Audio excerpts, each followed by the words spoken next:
ഉർവശി സ്വന്തമായിട്ടൊരു സിനിമ നിർമ്മിക്കുകയും ചെയ്തു. ഒരു കടുങ്കൈ ഞാൻ ചെയ്തു. ഒരു ഒന്നും വിട്ടില്ല.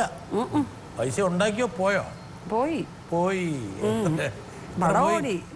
എത്ര പോയി എന്നുള്ളത് കൃത്യമായിട്ട് അറിഞ്ഞത്. അതേ പ്രൊഡക്ഷൻ ഒന്നും നമ്മളെല്ലാം നോക്കുന്നത്. പോയതിലൊന്നും അങ്ങനെ വിഷമമൊന്നുമില്ല. കാരണം നമ്മുടെ അശ്രദ്ധ കൊണ്ടും നമുക്ക് പിന്നെ പ്രൊഡക്ഷൻ അറിയാത്തത് കൊണ്ടും പോയതാണ്. അല്ലാതെ സിനിമ മോശമായിട്ട് പോയതല്ല. അത്യാവശ്യം ഓടി. ഒന്ന് കണ്ണടച്ചടിച്ചോണ്ട് പോകും. അടിച്ചുകൊണ്ട് പോകുന്നതല്ല, നമ്മുടെ സിനിമയല്ലേ ഓരോ ദിവസവും ഒരു ഗാംബ്ലിംഗ് പോലെ നടക്കുന്ന ഒരു സംഗതിയായിരുന്നു. അത് അറിഞ്ഞൂടാത്തോണ്ട് സാമ്പത്തിക ആസൂത്രണം ഇല്ല. അത് പൊതുവെ ഉർവശിക്കില്ല എന്ന് ആൾക്കാർ പറയുന്നു. ശരിയാത് കയ്യിൽ ഒരുപാട് പൈസ വന്ന് പോയി. ഇങ്ങനെ പണം പൊളിഞ്ഞാൽ എന്താ ഉർവശി? നിർമ്മാതാവായിട്ടൊരു സിനിമ ധൈര്യപൂർവ്വം ഇറക്കിയില്ലേ അല്ലേ? അങ്ങനെ കഥ, നിർമ്മാതാവ്, അഭിനയം എന്നൊക്കെ പറഞ്ഞ പല രൂപത്തിലും കോലത്തിലും മലയാള സിനിമയിൽ അവതരിച്ചില്ലേ? അതും നല്ലൊരു പേരും നിർമ്മിച്ച പടത്തിന് കാണിച്ചു.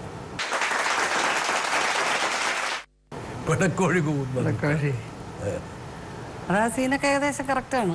ഇതൊക്കെ വീട്ടിലുണ്ടായിട്ടുള്ളതാണ്. വീട്ടിലുണ്ടായിട്ടുള്ളതാണ്. കാരണം ഞങ്ങളുടെ വീട്ടില് അച്ഛൻ എല്ലാവർക്കും ഒരുമിച്ച് ഡ്രസ്സ് എടുക്കും. എന്റേതെന്ന് പറഞ്ഞുകൂടാ. സിനിമയിൽ വന്ന് ഒരുപാട് വർഷം ഞങ്ങളെ എല്ലാവരും കളിയാക്കി. എന്ത് പറയുമ്പോൾ ഞങ്ങളുടെ എന്ന് പറയും. ആരായി ഞങ്ങൾ? നിങ്ങളൊരു വലിയ ജനാവലി ഉണ്ടോ എന്ന് ചോദിക്കും. നമുക്കൊക്കെ കളിയാക്കി.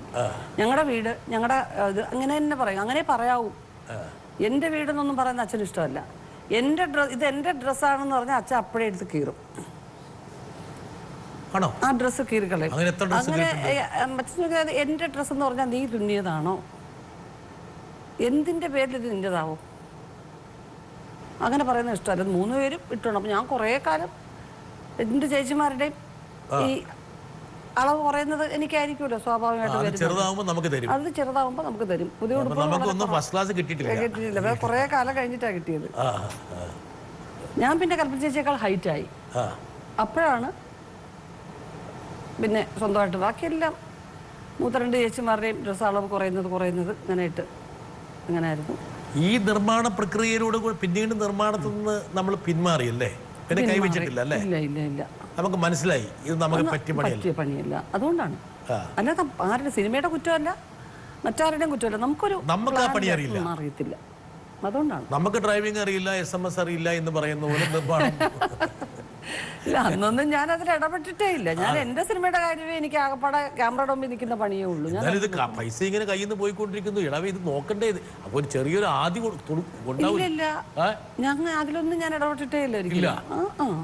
ഇതെല്ലാം തീർന്നു കഴിഞ്ഞ അവസാനം കണക്ക് തിയേറ്ററിന് അക്കൗണ്ടെല്ലാം വന്നു കഴിഞ്ഞ് നോക്കുമ്പോൾ നമ്മുടെ ഓഡിറ്ററും അക്കൗണ്ടറും ഒക്കെ ചോദിക്കും, എന്താ ഇത് ചെയ്ത് വെച്ചേക്കുന്നത്? ഒന്നിനും മര്യാദക്കുള്ള കണക്കല്ല, എന്തൊക്കെയോ പോകുന്നത്, എന്താ അങ്ങനെ അവര് നമ്മളെ പറഞ്ഞു. പിന്നെ അവരാണ് ഇത് വേണ്ട നിങ്ങൾക്ക്. ഒരു വേവലാതി ഉണ്ടായോ?